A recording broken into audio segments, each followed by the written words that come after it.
Welcome to Anime Out of Context, a comedy review show hosted by a basement dweller who grew up scrounging terrible fan subs on sketchy websites prior to the convenience of modern streaming, alongside a willfully ignorant soul whose only knowledge of anime comes from the shows forced upon him here. This show will contain spoilers, incorrect information, and copious amounts of adult language. Our hosts are not experts on any topic, and everything they say should be taken with a grain of salt. Thank you for listening, and enjoy.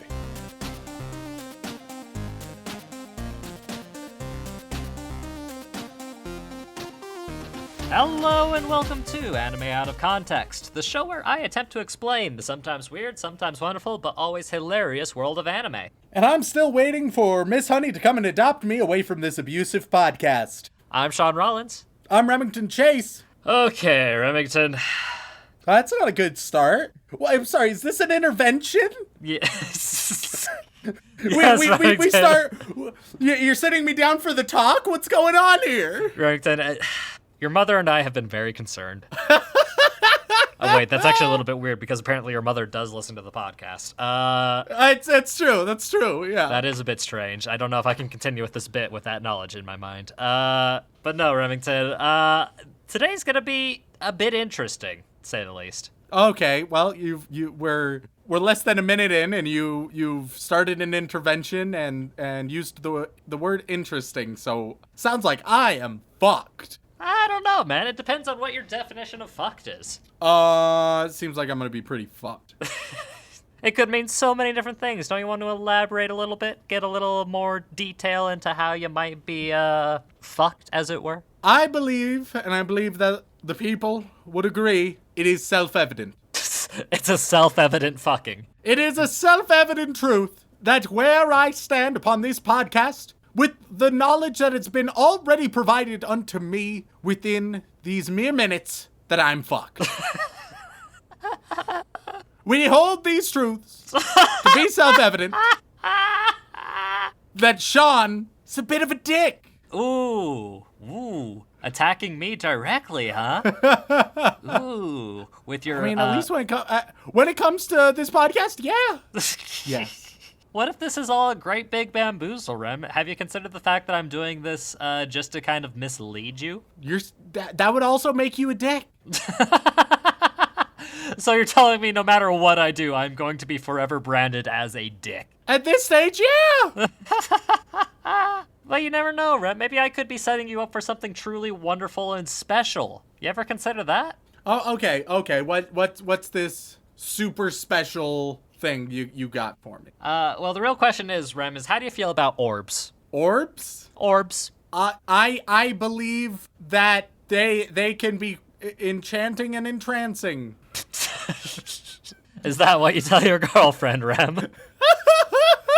Hey, baby, gonna bring out the orbs, yeah. They're enchanting and entrancing. Oh, God. I don't think that's where I wanted to go with this episode, but here we are. We're orb talk with Rem and Sean. I mean, I still don't even know where... I cannot express, like, to the listeners, like, you guys all already know. I don't. You all have seen the title. You get it. You know. I am fucking clueless. Yeah. Well, for being fucking clueless, I've actually given you a large basis as to what we're going to be dealing with. Orbs. Orb. Well, a orb. A single orb. One orb. Okay. Is it the great divine orb in the sky that we call the magnificent sun? Not Am this. I just staring into the sun this week until I go blind? My great retirement of this show. Finally. The monkey's paw curls. Oh yes, Remington. Just 5 episodes of the sun and this is it? That would be about... That'd be like, what, 100 minutes of just staring into the sun? Yeah. What a way to end the career. No. I should probably elaborate a bit more, Rem. We should mention, don't look at the sun. No, don't. Permanent retinal damage can happen if you stare at it for 100 seconds or less. Yeah, no, don't. That's 2 minutes. Don't do that. I know it's a big, pretty ball of fire in the sky, but guess what? Not much to look at. It's just a big, pretty ball of fire in the sky. You can stare at many other things and get the same effect without losing your ability to see. Wait a minute, Sean. If we assume that orbs don't need to be inherently spherical, then you know what would be an orb? What? An egg, Okay. baby. We're back to Egg Fest. Oh, god damn it, Remington. No. Y'all thought you could get a couple weeks break, I think 2 weeks a break from Egg Fest? No, sirree. We're back. No, I don't want to be back. I left. I was done. It was over. We left it in our very disgraceful Pride Month episodes. I thought that was it. I thought I was free. I'm sorry, Sean. Are you expecting me to not run jokes into the floor? Tell that to all of our Boy Wizard patrons, or, in fact, the Yugs! Hey, okay, all right, Orb. We can't let this be another shitty part 1. Orb. Orb. Okay, so Remington, the anime we're going to be talking about is a new anime that's been airing this season called Fumetsu no Anata e, which is, you're probably going to be wanting the English translation. That good old Orb. Yes, Remington. Fumetsu no Anata e directly translates to that good old orb. You hit the nail on the head, Remington. Congratulations. I have been studying my Japanese. That might be the biggest lie you've told on the podcast. And you've told some whoppers in the past. But no, Remington, the proper translation is To Your Eternity. Okay, cool. Yeah. Divine Egg Fest. Let's do this Oh, shit. God, Rem, no. Okay. Don't just let it pass over you. Just keep. don't. Force it through, Sean. Force it through. I am not forcing the egg through my body. That is not what's going on here. At any rate, so To Your Eternity, Rem, is a very hard show to describe, which is interesting because it makes my job much harder. But no, Remington, to keep it simple, this is the story about an orb. Okay. And this orb is thrown to the earth to be observed by a higher power, i.e. the gods and i.e. us, technically. And this orb has a very unique ability to change forms based on the beings it is reflected in. Okay. And this is the story of this orb going around and experiencing life and humanity and occasionally getting brutally murdered. Oh, okay. I am still confused. Oh, good. Because I am too, and I've watched the show. Fantastic. We're on the same page then. No, Rem, I can't. I genuinely can't go more into it. What the fuck you mean? You've just told me. Okay, it's an orb that shapeshifts. Yep. With its reflections and gets murked sometimes. Yep. And it's literally just the story of this orb and its experiences in this fantasy world. All right. I'm just sort of expecting isekai. Does the isekai orb get a harem? It's not an isekai, and there is no harem as far as I can tell. Because if there is, it's a little fucked up. Okay. And by a little, All I mean right. a lot fucked up. Because my god, the orb does not have much in the means of intelligence. So I don't know if consent would be a factor for the orb. Oh, okay. This is getting. I don't understand, but sure. Let's do this shit. Trust me, Rem, it's one of those things that once we jump into it, I get to watch you struggle to explain some things. And I think that'll be good for a lot of people. But with that being said, Rem, let's go watch, and by let's, I mean everybody watching this, go watch some To Your Eternity. Previously, I am not forcing the egg through my body. That is not what's going on here. You sticky Asian sesame boy. up next. Roofies everywhere. What a horrible, horrible song. Oh, that old Cosby Show theme song. Rem, is Moss alive? Yes. Now, back to the show. Ladies and gentlemen, we are back after consuming 5 whole episodes of Fumetsu no Anata e, or To Your Eternity. And Remington, I'm gonna preface this with, this is a very popular show this season. Probably one of the most popular. So I handle feel that like as you I feel will. like I made promises in part 1 that I can't remember what they were.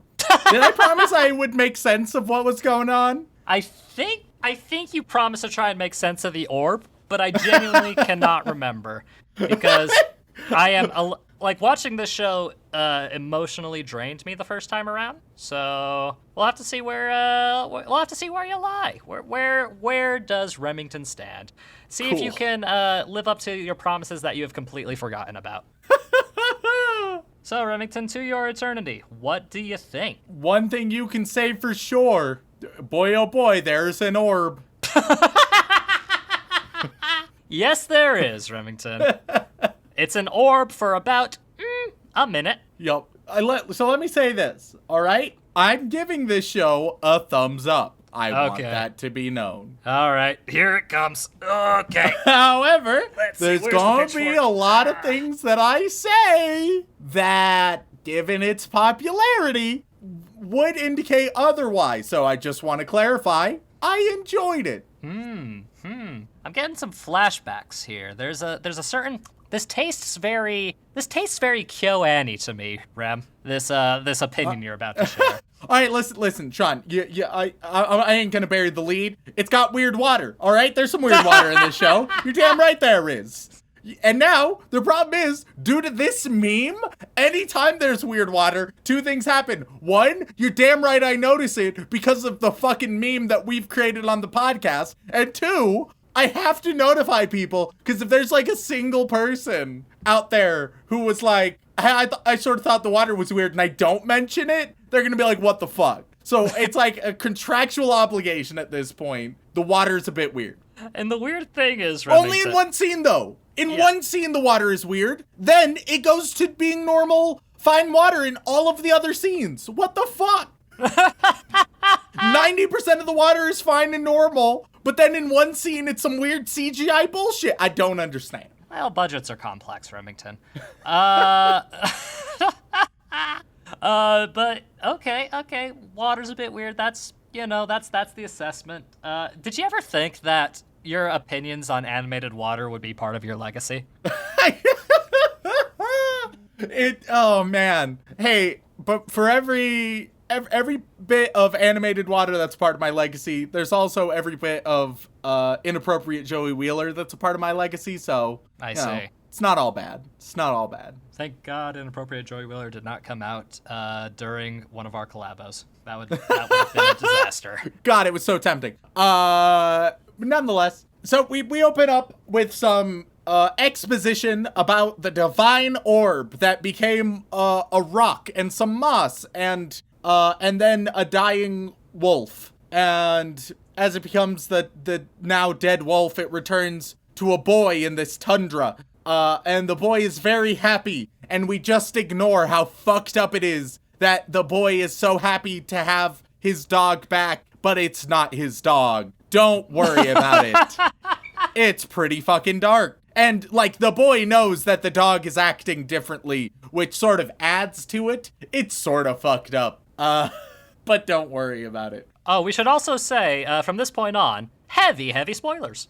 Oh yeah, there's heavy spoilers, though. I don't know, man. I don't know if any of the spoilers. Sure, I don't know. It's weird. It's weird. People will be upset if you spoil things, Rem. Why is the the nature fuck of are the they? internet. Why are they listening to this then? Well, They know. assumedly, they listen to the first half, they get interested, they watch a couple episodes, knowing how many we've watched, and then be like, okay, I see. Let's see if I agree with him. Or they don't give a rat's ass about the show, and those are the people who just keep watching all the way through. All right. Well, fortunately, the boy that the orb wolf has come to, it's a very difficult show to talk about. It is, in the beginning, yes. We will call boy and orb wolf orb. And Orb is These not a shall horse be- this time. They shall be their degrees. I forgot about orb horse. Oh my god, that was a good meme. Yep. All right. Anyway, so fortunately, the boy talks to himself and narrates non-stop, so that we can get a full set of exposition on top of the narrative opening we just got. because this show thinks that we're a bit dumb. This show is a lot of things, but subtle is not one of those things. This show will make sure to spell out everything for you besides the orb. The orb, it just wants to confuse you. Everything else, it will explain in detail. Like, I think it could have been neat to have a silent first episode, or at least a mostly silent first episode. That'd be cool. But nah, we just get a bunch of dialogue that doesn't really, it's not great. It's not great. I like the first episode. I'll continue finishing with the sort of plot, but just the first episode, it's really interesting, really cool, but it is the subpar dialogue and weird narration detract a little bit from the first episode. Okay. Nonetheless. I see distant torch flames, but they are still distant, so there is time, Rem. Oh yeah. Anybody was like, oh, the boy should talk more. I don't think so.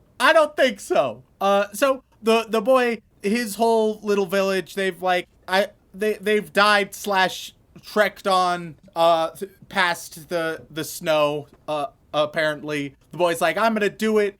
He starts on his journey. He's very gung ho. Like, it's very admirable how he's struggling, right? He falls through ice, gashes his leg. He's getting real cold, but he just keeps pulling on through with orb, right? Mm-hmm. And it's only when he finds the wreckage of a past party that he had assumed this whole time made it, where he's like, ah, shit. He has a bit of a breakdown. He returns home. He cries. He's losing strength. And eventually, he does the death. The death? Yeah, no, yeah, this boy was really happy and wanted to eat some fruit. Was having a good time, and then he just does a death, like you do. Yeah. You do a death in a chair, it's fine.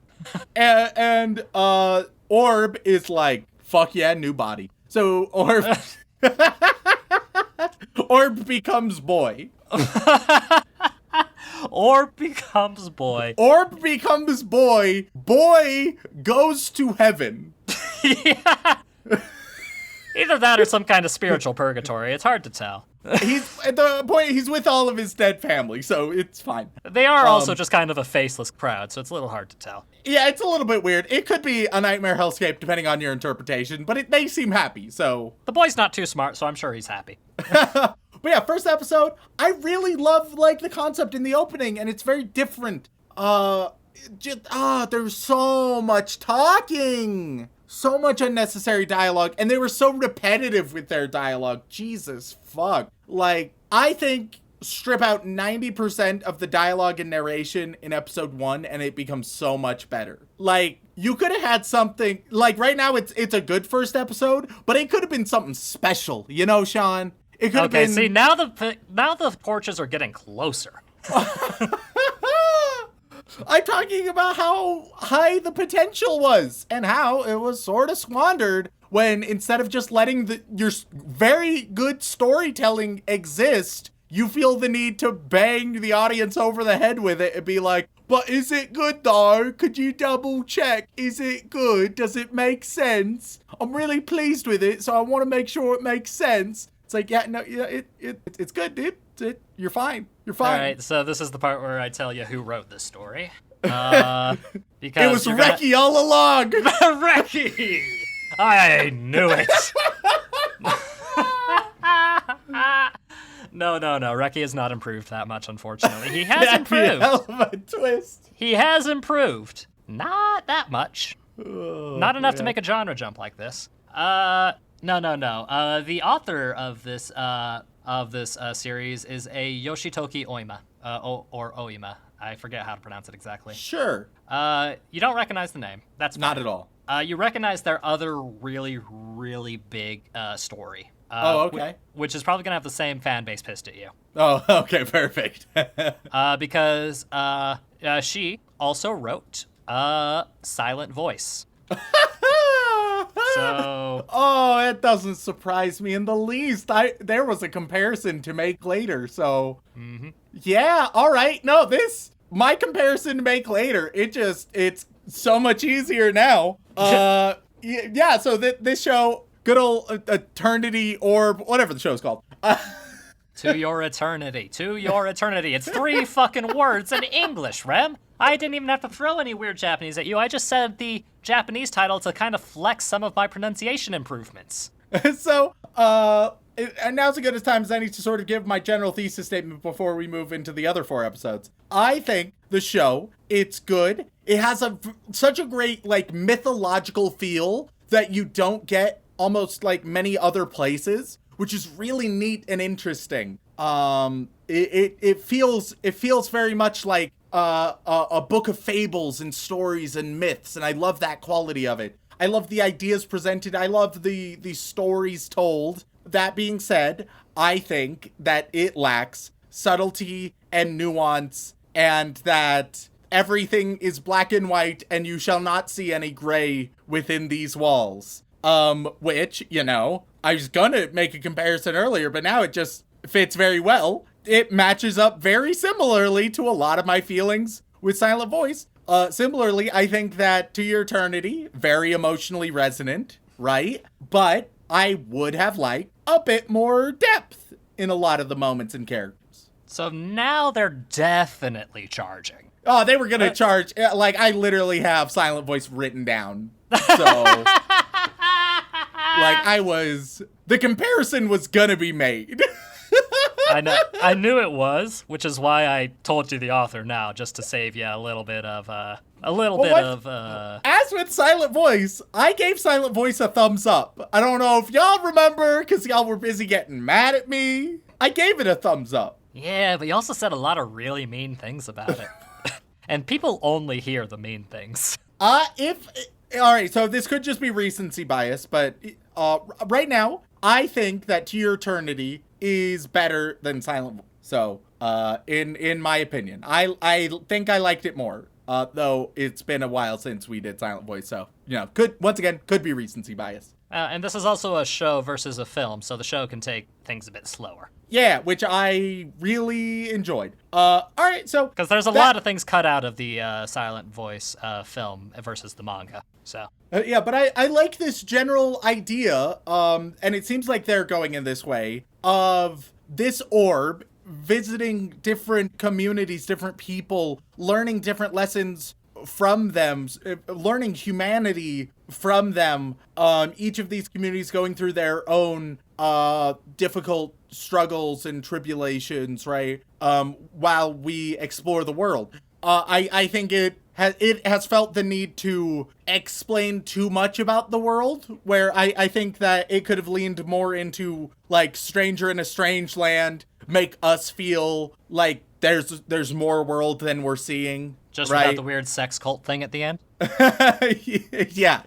That's Stranger in a Strange Land, right? I'm not misremembering my books. I'm gonna Google Stranger in a Strange Land sex Because I remember it just being like Mars Man throughout, and then weirdly in the last half, it was just a weird sex cult. Yeah, there's sex cult, yeah. Yeah, okay, But yeah, I would have appreciated it more if instead of feeling the need to over-explain almost everything, if it under-explained and just implied a whole lot more, right? Because the world it's crafted is interesting. I'm digging what's going on, but it's so black and white and over-explained that I'm like, oh, okay. I want there to be some intrigue, some ambiguity, some mysteries, and those are not present. Episode 2, we get our second arc, and really, we've only had 2 little arcs so far. First episode was its own arc. Second episode, 2nd through 5, is the sort of village sacrifice arc.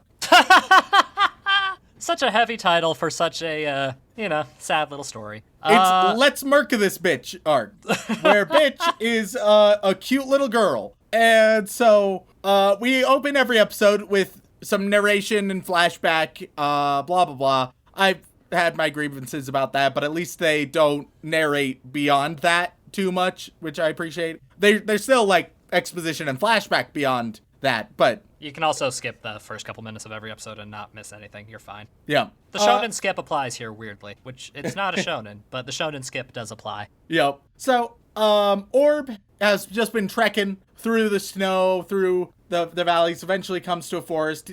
He's been dying. I mean, I'm going to say he, even though it's like it, because they're in a masculine form right now. It's just easier. Do you want to call the orb by his name that he gets later in this arc, or are you just going to keep calling him Orb? We'll see when we get there. Okay. But yeah, it keeps dying and immediately reviving because it's more of a principle of nature than an agent, especially at this stage. He gets to a mountainous forest, and then a big old bear comes and whacks him off a cliff. No, you say big old bear, but we're talking like kaiju level bear. It is a big old bear. Big old angry bear. I'll tell you what, take the biggest bear you've ever seen, add another bear on top of that, double that, and make it bigger. And put it in a trench coat. 2 bears in a trench coat trying to sneak into the movie theater. There we go. It's a big old bear. So big old bear thwacks him. Then we cut to this little village, this little tribal village, right? And there's this cute little girl playing with plushies. She gets a new stuffed animal from sort of like who amounts to her babysitter or role-ish. Older sister figure is probably the best way to phrase it. Well, yeah, but Yeah. not by blood, but just by, they're the close-knit community. It takes a village It takes a village to sacrifice a child. Yeah.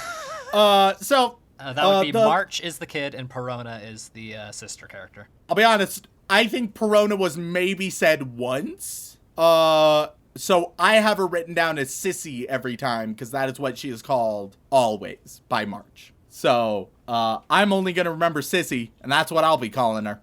So the weird thing about that is it's going to sound like you're calling her your older sister. So there's nothing I can do about it. All right? What, learn a name? No, siree. We're past that point now. We've passed the learning stage. Now it's the bullshit talking phase. All right? Never the twain shall mix. Very evidently based on our low reviews. Oh, they get so mad about Attack on Titan. Anyway, March is just super happy-go-lucky and is excited for the world when she grows up. Just super fucking hyped about it, right? Real eager. Sissy, she has her own tragic backstory going on that they tell very subtly through a very blatant flashback nightmare. And so they're chatting. It's cute. But then this one woman comes who has not been named at all. She's involved in 4 episodes, yet to be given a name, which I can appreciate, just makes it harder to talk about. She's a girl boss, is how I'm going to describe her. She's just large and in charge and ready to cut your jugular at the slightest provocation. So girl boss shows up and is like, hey, congrats, village. You've been chosen for the sacrifice. And everyone's like, woo, yeah, sacrifice. And it's like, all right, so where are the young kids at? And it's like, all right, here are the 2 young kids. You got March, got different kid, you got baby. And a shaman woman examines them and is like, oh yeah, March, she's getting sacrificed. She's a goner. And everyone's like, woo, yeah, sacrifice. And March's parents are like, yeah, sacrifice. But then they have a moment alone with March and they're like, oh God, we are so sorry, you're fucked. And March is like, what? And they're like, you're gonna die. And she's like, I want to grow up. And they're like, yeah, change your plans. Tough luck, kid. Change your plans. Try next time. Get better luck next time. And so March is pretty distraught that she needs to get sacrificed, So they start taking her, and all of this is to prevent the big bear from killing everyone. Or so they say. It's really weird because the ritual is actually just to occasionally kill off a single child of these villages so that the larger urban community can take control of them at some point. The general idea is to keep them subservient. By being the ones that enact the ritual, the idea is that they are, in a way, protecting the rest of the village by perpetrating an archaic tradition. I think it is a less interesting story that the whole ritual is, deliberately fraudulent. At least, it's deliberately fraudulent on all levels. maybe have the king of whatever the fuck the big city is, or whatever. Maybe have them be aware that it's all bullshit. But I'm gonna say, I think Girl Boss should have believed that the ritual was actually real. And that would have added a little bit of interesting characterization for her. Right now, she is just evil. And that's all. That's all she is. She is evil and nothing else. And that's less interesting. Give me those shades of gray. Give me this, like, person has to come to terms with the fact that they were willing to sacrifice a girl but it turns out it was all for nothing. Like, that'd be fascinating. Like, to be like, so it was all for nothing? I've sacrificed so many kids. That's so fucked up. That's interesting. But no, it's instead like, yeah, fuck them kids. And it's like, oh, okay. Which has been your philosophy on this show for 3 years, Remington. It has only been my philosophy on this show because I believe it adds emotional depth in most cases. I believe it's usually the most interesting decision, but it's not interesting to have just the baddies be like, oh, but I'm just a baddie for, like, hardly any reason. Just because I'm bad, you know? And the entire nation, I guess, is just baddies. Oh, okay. Cool. It's less interesting. I hope people can understand what I'm talking about. The black and white morality, okay, sure. Like, you have interesting characters. March is adorable and rambunctious and a ton of fun. Sissy, she's determined and bold and independent in really neat ways, and I dig it. But then you have Girl Boss. She's evil. That's her character. Okay. Like, it's missing a lot there, you see. But they're like, all right, gonna sacrifice March. Then Sissy shows up and is like, but no, you're not. Run, March. March runs off. And falls into some water. Sissy gets caught by the guards. Guards go looking for March and they're like, hey, we found March, but oh god, there is Orb. And Orb is torn to pieces after Bear. Post-Bear. Post-big ol' bear. Yeah, post-Bear. And unzombifies himself, spooking the guards. March is a little bit spooked, but it's also just like, hey, friend. So makes friends with the zombie Orb. They fight over some fruit for a while, you know, some pears. So it's a decent moment.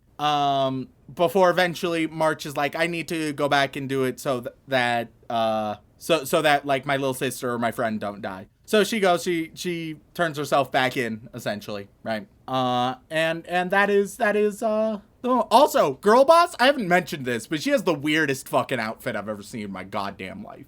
Yeah, you're not wrong about that. Like, it's okay. So let's get, you know, I'll be swimming later. So I need to have my one piece on for that, right? But I do need to protect myself a little bit. So let's just have some, like, heavy armor legs and shoulders. What? Yeah, no, it doesn't make a lot of sense. Let's protect everything but the vitals, you know? Yeah, like, she also has, like, a weird armor piece that's wrapped around her neck and covers her shoulders. Yeah, none of it makes sense. It's a weird outfit. Anyway, so episode 3, Orb gets named Fushi, and Sissy frees herself. Big Bear shows up, kills a guard, yeets Sissy off a cliff. It's very dramatic. It all culminates to eventually March is passed out after eating some roofie jello and is tied up to an altar ready to be sacrificed, which they know that the sacrifice is false, but they go through with all of these steps anyway. But then also they see the bear that they think is the actual beast, and they seem to, like, be fully accepting, like, yeah, this is the demon we're trying to protect ourselves from, but also this is meaningless. There's some internal inconsistency going on that's not terrible, but it's just, like, a bit weird. It's just a little bit weird. But oh no, March is in trouble. Sissy shows up at the last minute and is trying to save March, and they're like, yeah, let him die. Bear shows up and is, like, ready to eat this child. Then Orb shows up and protects March by turning into a wolf and single-handedly taking down Big Bear. And Girl Boss and guards just watch, and they're like, wow, that's wild. And the episode ends with Fushi, the Orb, as a dog, saying thank you very awkwardly because he learned that from March. That's episode 3. Now, I understand that some of you guys may be, if you've not seen it, if you didn't decide to watch a few episodes, some of you guys are a little bit overwhelmed. Yeah. Some of you guys are starting to think, what the fuck is going on? That's sort of how the show is. But the point is, March and Sissy are safe because Orb ate Big Bear. There you go. Like, I have so many notes taken for every single episode just explaining what the fuck is going on. I mean, yeah, it's a little hard to explain, but once you watch it, I feel like it makes perfect sense, Remington. It explains everything, so it does make perfect sense, except Orb. It's not only that Orb is an entity on its own, the Orb was specifically sent by maybe God. Yep. It seems to be implied that literally God sent this orb. Yeah, just to watch. See what happens. He was curious, you know, like... I mean, okay, Rem, tell me... Let's see how this shakes how things many up. stories involve gods being curious? So fucking many. Just Granted, like, let's see some what this would happen. and sometimes the god's curiosity is a bit more direct. Like Zeus was a very curious guy. He certainly was. He tried fucking everything. And I mean that in 2 different ways. So, episode 4, we get some very blatant background from Sissy revealing that she was supposed to be sacrificed, but her friend instead was sacrificed and hid Sissy instead, right? They're being carted off by Girl Boss, Girl Boss has been like, hey, what we're gonna do is we're gonna tell everyone that you're dead and you're just gonna come into the city and live lives there. And they're like, cool. So they're taking them. They're in the carriage with the shaman woman who, as it turns out, is just a prisoner. And is like, yeah, it's all bullshit. Which I maintain is just so much less interesting for them to believe. They chill at some springs for a while. They arrive at Yanome? The city of Yanome, I think. Yeah, I believe. Pronunciation has never been my strong suit, so I'm going to go with you're correct on that one. There's a cute moment where March can't write a thing to her parents, so she just puts her hand in ink, places it there, and is like, there we go, I'll send this to them. March is real cute. She's adorable. So they're eating food, Girl Boss and the gang, right? And all of a sudden, March, Sissy, and Fushi, they all pass out because they've been roofied again. Roofies everywhere. And what a horrible, horrible song. Oh, that old Cosby Show theme song. And oof. Oh god, real fucked up. Current events. Real bad. Is it current? Is it current? Well, unfortunately, I don't know if you heard the news about him getting released because of how everything was handled. It's real fucked. I did not hear that. That is unfortunate. Oh yeah, don't worry. Don't lose hope on humanity. We're here to talk about cute little girl in jail. So we're here to talk about girls in jails while scumbags get out of jail. What a great parallel for this comedy podcast.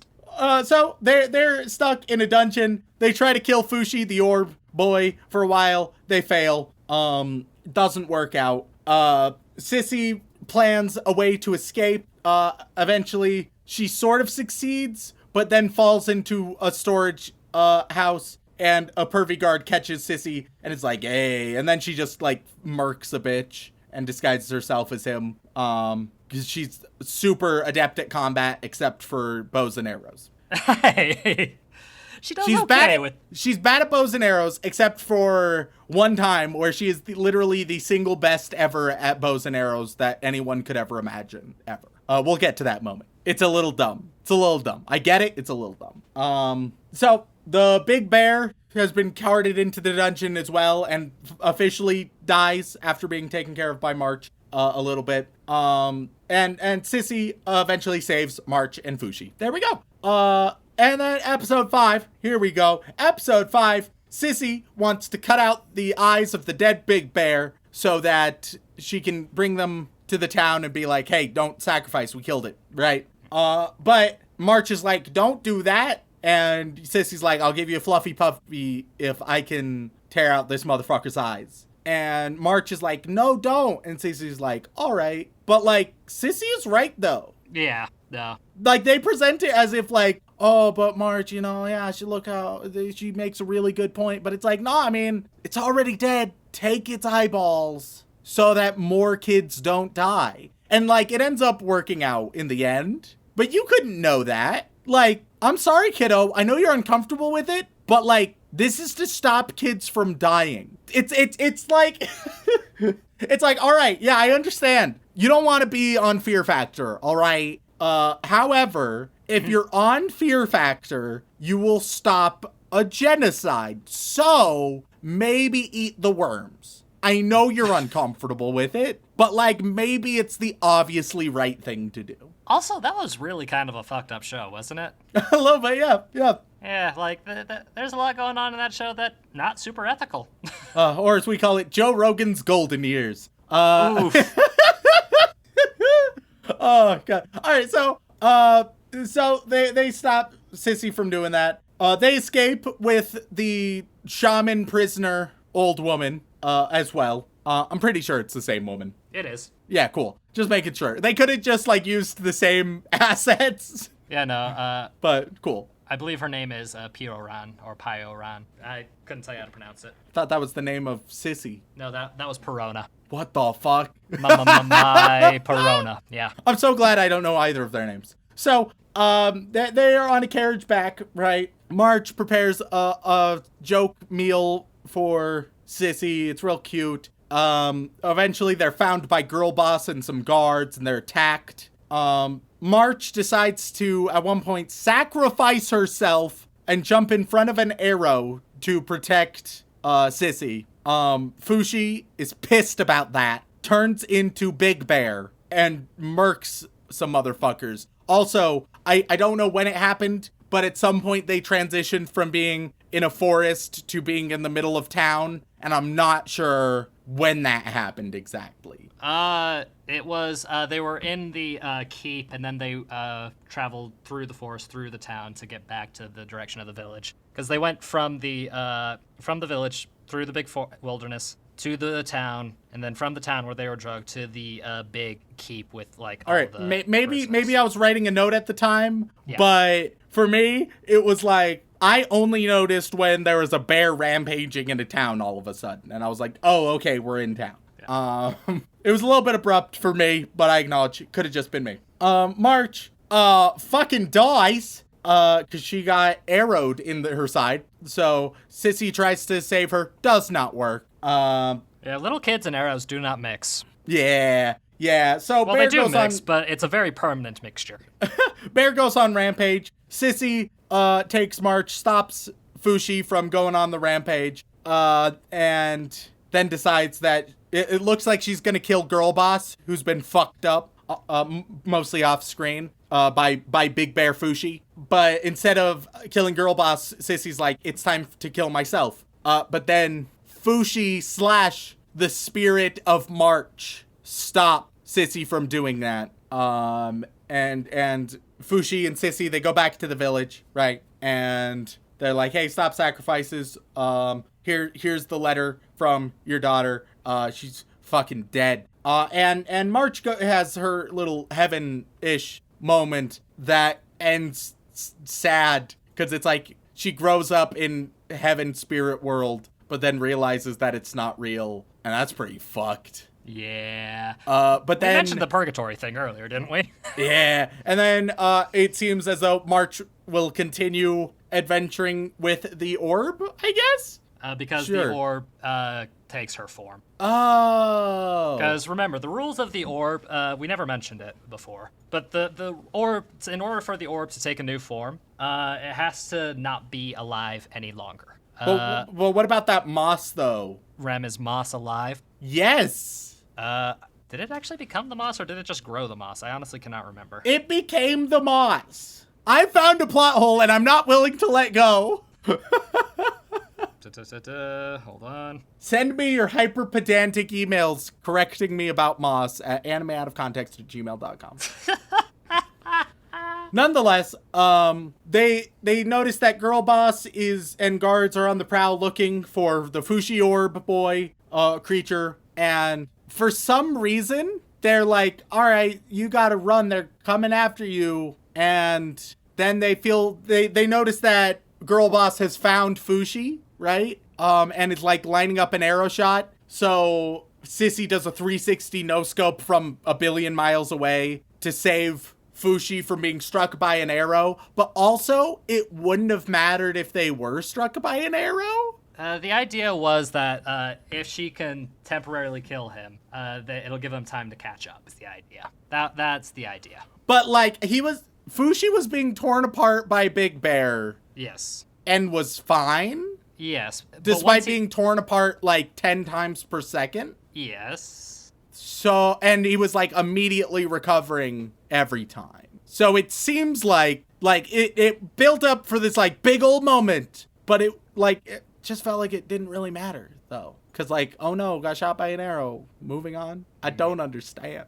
I just feel, and some people are gonna be like, you're overthinking it, but like, it's making me.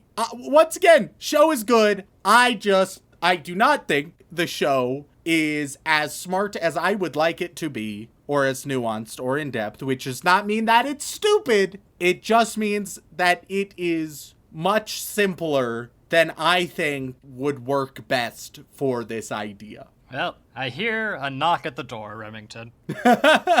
And I can smell the scent of pitchforks. What do pitchforks smell like, you ask? Well, they smell like disappointment. Yeah. And blind rage. Lots of blind rage that corrupts people's perspectives and having nuanced opinions. But with that in mind, Rem, do you have any idea what the Mal score is for this show? You vindicate the people like it, and especially with it being from the same creator of Silent Voice, it's gonna be like 8.4. Okay. It doesn't actually have that high of a rating count currently. They're currently on episode 20, and it's still airing. We don't know exactly how long it's going to be for this first core. Probably 24, if I had to guess. But it is currently sitting with only 94,000 ratings, so that's small numbers for this site, so it's going to be a bit skewed in one way or another, but it is currently sitting at an 8.62. Oh god, wow, okay, very high. Yes. I would give it like a 6.5. Okay, see, that's where they break down the That's door. a good rating! Not in weeb culture, it ain't. Oh yeah, because weebs are like, oh god, if it's anything below 7, it's the worst show around. Man, you were just finding all kinds of ways to insult our audience, aren't you? I know, a lot of people really like this show. I enjoyed it. I really like the mythological feel, mythological storybook feel. Really dig it. I just think that there are some things that it shoots itself in the foot with. Or in this case, the hand from several miles away. I feel like if it were to fix the issues that I have with it, it would be like a 9.5 for me, which is crazy. However, I think that's gonna piss people off even more, honestly. I don't know why. Because it has it's such like, high potential. Like you're raising it so high, and then you're just also like wrapping a rope around its neck and bringing it back down, and I feel like that's gonna hurt people more than just like a flat, even opinion throughout. Like you're altering expectations throughout, man. I don't know if I can protect you from the weebs. Bring it, weebs. You can angry tweet us at AnimeConPod on Twitter. Fantastic. So with that, Remington, I guess the final question I have to ask you is, any chance you want to watch some more To Your Eternity with me? I mean, yeah, like, sure, probably not, like, binge it, but I'm down. It's not a very bingeable show, I've found. As someone who binged a lot of it, like, again, right before we recorded, because there was a bit of a delay between parts this time. Part the kimono a little bit, have a little peek there. But with that, thank you all so much for tuning in. We really appreciate it. If you enjoyed Remington stomping on your hopes and dreams in a very reasonable and efficient manner this time, then you can head on over to Apple Podcasts, Podbean, Stitcher, Spotify, and leave us a review. It means the world to us, and we do read every single one, even the bad ones. But don't leave us a bad one just because you think you're funny. Leave us a hilarious comment and a good old 5-star review, and we will love you forever. But if that's not enough for you, if you'd like to support us even more directly, we also have a Twitch channel, twitch.tv/animeoutofcontext, where we do lots of different types of variety content, including playing weird games, some anime games, and then sometimes just playing weird dating sim games for no particular reason and trying our best to be the voice actors we know we cannot be. But if that's still not enough for you, if you'd like to support us even more directly, you can head on over to patreon.com/animeoutacontext, where you can gain access to all kinds of lovely bonus material, including having the opportunity to have Remington horribly mispronounce your name live on the podcast. So, Remington, who are we thanking this week? As always, I'd like to send our regards to all of our bland bitch protagonists, as well as our magical girls, who we really appreciate. But moving on, we reach the yandere waifu tier, who are not letting us gouge out the eyeballs of love. And on that list, we have You Like Jazz, Walk Me Home Gently, Turtle Nation, Tsundere Dragon, Trenton Towers, Totally God, The World Shall Know Propane, Sorry Mother, Scissorum, Silent Secondary, Sean produces Leaders of Gamer Goo. I hate that. I don't Sean, like- Final Arrow Gay. This is the final one, Sean. Oh, thank Fallen Christ. Makina and the City of Ruins, my personal favorite. Scoopy Loopy Boopy Doopy Hoopy Goopy Oopy, Sarah Birch, Sammy Pritchard, Salty Pretzel, Sequoia Faye, Remington Connoisseur of Anime Titties, Remington's Imaginary Friend, Remington Merrill, Rem you failed the name pronunciation test, Rem wants you to be a white Schwartzmeister, Redneck Weeb, ready to be isekai'd. No, I can't possibly say this name on the podcast. I'd rather watch every episode of Beastars than read this name. Matthew, my brother, unironically likes SAO Drum. Matt, I swear it's not my Joey Willer Dakimakura G. Makachop 92, Lou Goffenberger, Lonely Geek 23, Kyrie, Juan Horitos, Jax, Jack of Spades, I Like Shonen but Rem is Moe Trash, Ichigo Simp 015. I went to a shrink to analyze my dreams. She says it's a lack of sex that's bringing me down. I want to dress up like a shark and watch you chum. Fucking hell. I don't like that. I believe in Taiga Isaka Supremacy, Hanakawa, Glenn Michael Dolan, Ghostly Bishi, I need more Joey Wheeler in my life, Gay as fuck but without a fuck cause I'm ace, Gate Duck, Fuck of Love Foxen Boy, Fruit is the best V Shoujo girl, Fern the Sandwich Man, Farmer Weeb wants and Joey Wheeler, hey you, shoot your goo, my dude. Oh fuck, why? What's up with all the goo? Erica I don't P, know. It's a Dark with theme and I Light. hate it. Someone explain goo, and why we have don't- had two references. Darkstorm 713, no, Rem, Danny Rem. Morbido, Shy 900, Christian Moss, Christian Crawford, Cheese Monkey, Broke Bitch, relatable. Blake Dubin, Baby Bun, Ariel Bird, Anime Duck, Andrew Sinclair, Andrew Rauke, Elise Howard, Alpha Weeb, Albert Avila. Thank absolutely every single one of you all are fantastic. Ram, goo is not a VTuber reference. It is the worst kind of thing that we could have said. I Explain feel like. Gamer Goo to us, Weeps. All right, Don't do that. I don't want to read Philip- those emails. At Sean E. Rollins on Twitter. No, said- please no.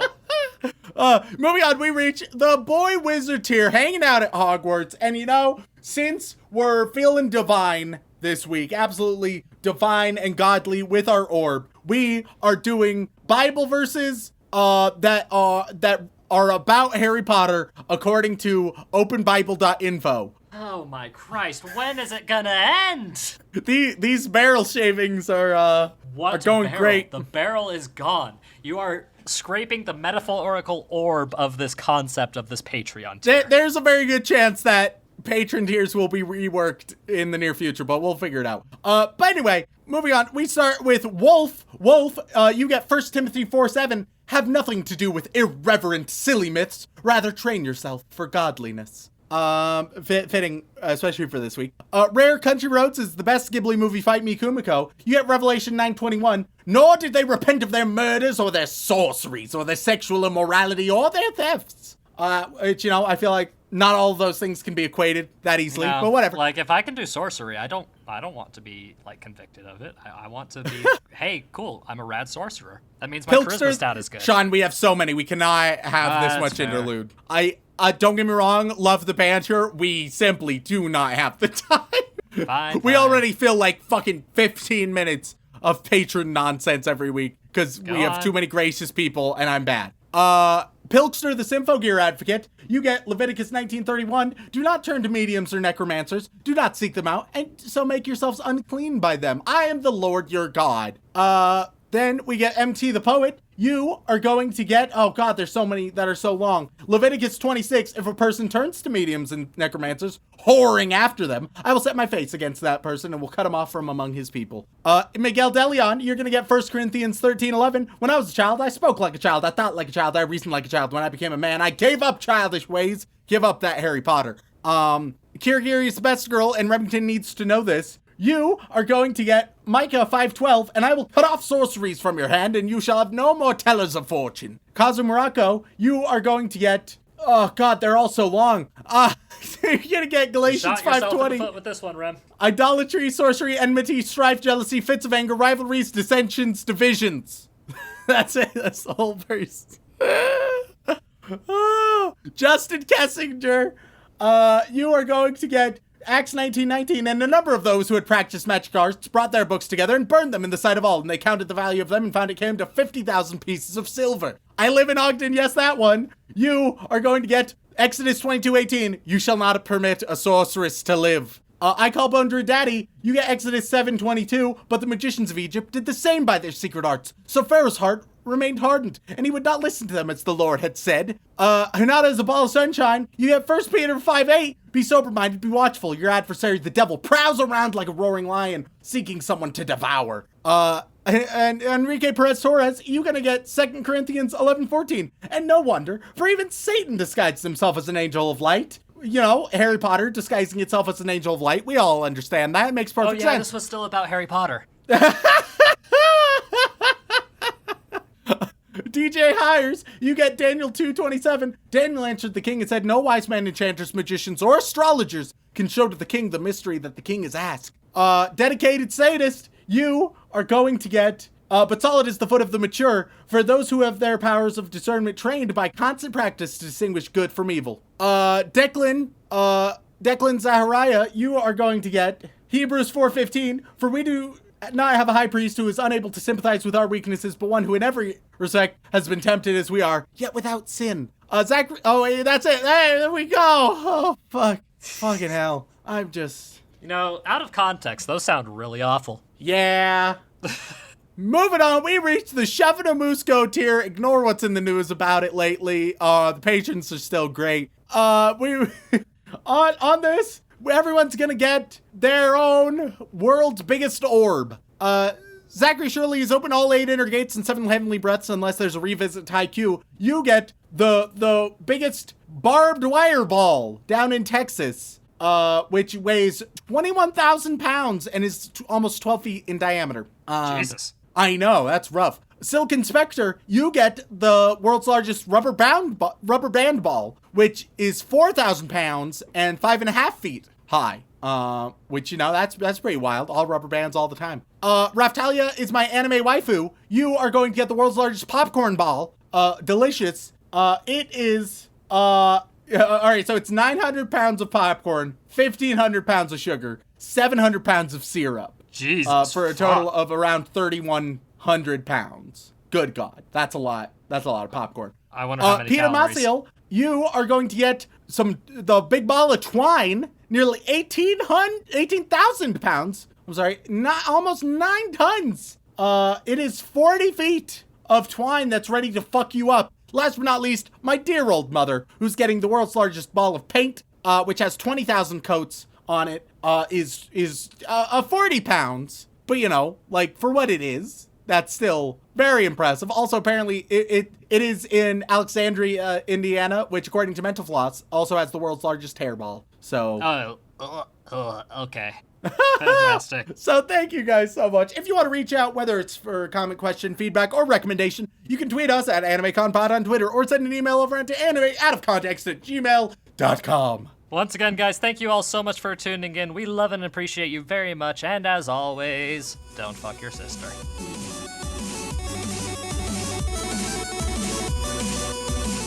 Hey, yo, shoot your goon, my dude.